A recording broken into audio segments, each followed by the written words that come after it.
نبی صلی اللہ علیہ وسلم پر درود شریف پڑھنے کی فضیلت.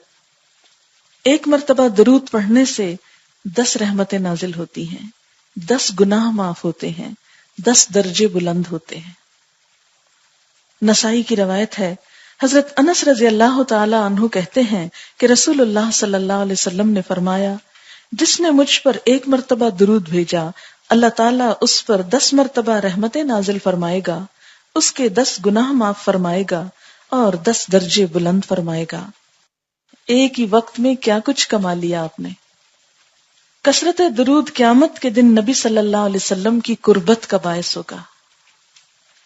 حضرت عبداللہ بن مسعود رضی اللہ تعالی عنہ کہتے ہیں کہ رسول اللہ صلی اللہ علیہ وسلم نے فرمایا، جو شخص مجھ پر بکثرت درود بھیجتا ہے قیامت کے روز وہ سب سے زیادہ میرے قریب ہوگا.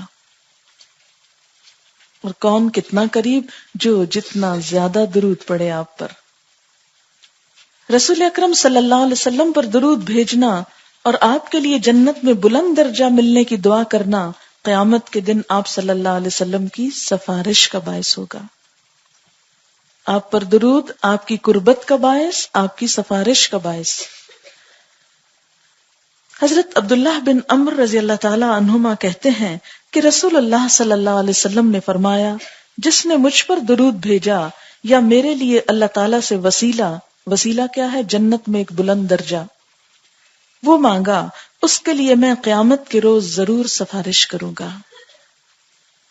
درود شریف گناہوں کی مغفرت، تمام دکھوں، مصیبتوں اور غموں سے نجات حاصل کرنے کا ذریعہ ہے. اور یہ بات میں نہیں کہہ رہی، یہ اللہ کے رسول صلی اللہ علیہ وسلم نے خود بتائی ہے. حدیث ہے ترمذی کی، حضرت ابی بن کعب رضی اللہ تعالی عنہ کہتے ہیں کہ میں نے رسول اللہ صلی اللہ علیہ وسلم سے عرض کیا، اے اللہ کے رسول صلی اللہ علیہ وسلم، میں آپ پر کثرت سے درود بھیجتا ہوں، اپنی دعا میں سے کتنا وقت درود کے لیے وقف کروں؟ یعنی جب میں دعا مانگتا ہوں تو کتنی دیر درود پڑھوں؟ آپ نے فرمایا، جتنا تو چاہے. میں نے عرض کیا، 1/4 یعنی 1/4. آپ نے فرمایا، جتنا تو چاہے، لیکن اگر اس سے زیادہ کر لے تو تیرے لیے اچھا ہے. میں نے عرض کیا، آدھا وقت. آپ نے فرمایا، جتنا تو چاہے. آپ کا یہ جواب کتنا پر حکمت ہے کہ کسی پر آپ نے بوجھ نہیں ڈالا، اس کو فورس نہیں کیا، لیکن اگر اس سے زیادہ کرے تو تیرے لیے اچھا ہے. میں نے عرض کیا، 2/3. آپ نے فرمایا، جتنا تو چاہے، لیکن اگر اس سے زیادہ کر لے تو تیرے ہی لیے بہتر ہے. میں نے عرض کیا، میں اپنی دعا کا سارا وقت درود کے لیے وقف کرتا ہوں. آپ نے فرمایا، یہ تیرے سارے دکھوں اور غموں کے لیے کافی ہوگا اور تیرے گناہوں کی بخشش کا باعث ہوگا. اور خاص طور پر جب انسان غم سے نڈھال ہوتا ہے، پریشان ہوتا ہے، اس کو مسئلے کا کوئی حل نظر نہیں آتا اور یہ بھی سمجھ نہیں آتا کہ کیا مانگوں، مجھے کیا کہنا چاہیے. یعنی اتنے زیادہ کمپلیکیشنز ہو جاتی ہیں کہ بعض اوقات انسان یہ بھی ڈیسائیڈ نہیں کر پاتا کہ جو میں مانگ رہا ہوں وہ بھی میرے لیے بہتر ہے یا نہیں.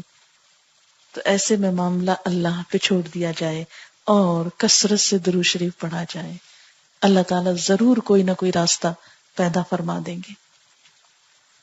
اگلا فائدہ، نبی صلی اللہ علیہ وسلم پر درود بھیجنے والے پر اللہ تعالیٰ رحمت نازل فرماتے ہیں اور آپ پر سلام بھیجنے والے پر اللہ سلام بھیجتا ہے. حضرت عبد الرحمن بن عوف رضی اللہ تعالی عنہ فرماتے ہیں کہ رسول اللہ صلی اللہ علیہ وسلم ایک روز گھر سے نکلے اور کھجوروں کے باغ میں داخل ہوئے. بہت طویل سجدہ کیا، حتیٰ کہ مجھے اندیشہ ہوا کہیں اللہ تعالیٰ نے آپ کی روح قبض نہ کر لی ہو. حضرت عبد الرحمن بن عوف کہتے ہیں، میں رسول اللہ صلی اللہ علیہ وسلم کی طرف دیکھ ہی رہا تھا کہ آپ نے سر اٹھایا اور فرمایا، کیا بات ہے؟ میں نے بات بتائی تو آپ نے ارشاد فرمایا کہ جبریل علیہ السلام نے مجھ سے کہا، اے محمد صلی اللہ علیہ وسلم، کیا میں آپ کو ایک بشارت نہ دوں، یعنی خوشخبری نہ دوں؟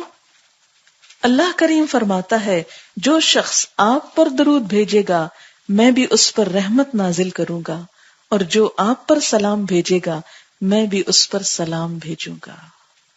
اللہ تعالیٰ کی طرف سے سلام آئے تو انسان کے لیے پھر کیا خوف اور کیا غم.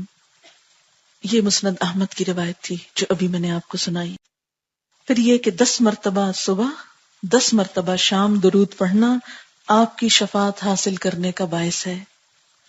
حضرت ابو درداء رضی اللہ تعالیٰ عنہ کہتے ہیں کہ رسول اللہ صلی اللہ علیہ وسلم نے فرمایا، جس نے 10 مرتبہ صبح 10 مرتبہ شام مجھ پر درود بھیجا اسے قیامت کے روز میری سفارش حاصل ہوگی. اسے طبرانی نے روایت کیا ہے.